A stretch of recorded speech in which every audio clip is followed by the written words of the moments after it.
2 Samuel chapter 16. Ziba helps David. When David had gone a little beyond the summit, Ziba, Mephibosheth's servant, was right there to meet him.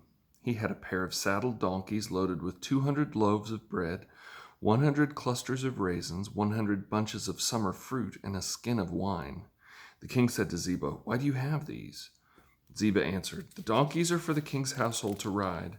The bread and summer fruit are for the young men to eat, and the wine is for those to drink who become exhausted in the desert." "Where is your master's grandson?" the king asked. "Why, he's staying in Jerusalem," Ziba replied to the king. "For he said today the house of Israel will restore my grandfather's kingdom to me." The king said to Ziba, "All that belongs to Mephibosheth is now yours." "I bow before you," Ziba said. "May you look favorably on me, my lord the king." Shimei curses David. When King David got to Bahurim, a man belonging to the family of the house of Saul was just coming out. His name was Shimei, son of Gera, and he was yelling curses as he approached.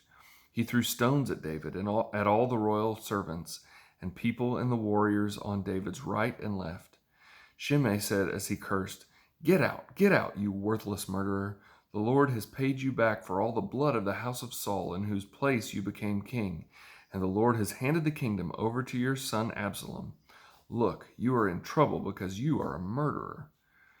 Then Abishai, son of Zeruiah, said to the king, "Why should this dead dog curse my lord the king? Let me go over and cut his head off." The king replied, "Sons of Zeruiah, do we agree on anything? He curses me this way because the Lord told him, 'Curse David.' Therefore, who can say, 'Why did you do that?'"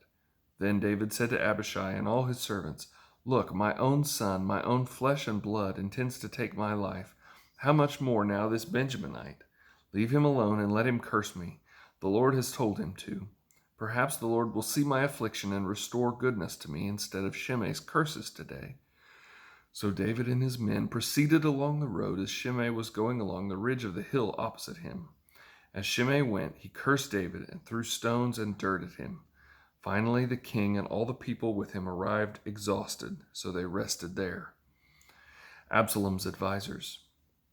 Now Absalom and all the Israelites came to Jerusalem. Ahithophel was also with him.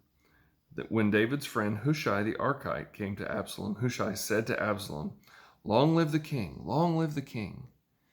"Is this your loyalty to your friend?" Absalom asked Hushai. "Why didn't you go with your friend?"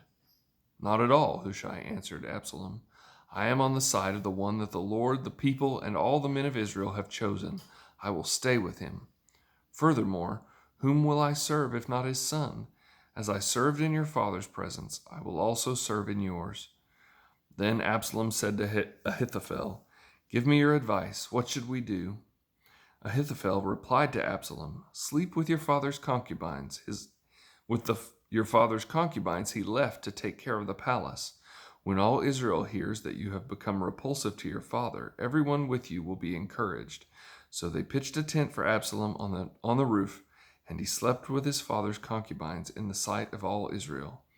Now the advice Ahithophel gave in those days was like someone asking about a word from God. Such was the regard that both David and Absalom had for Ahithophel's advice.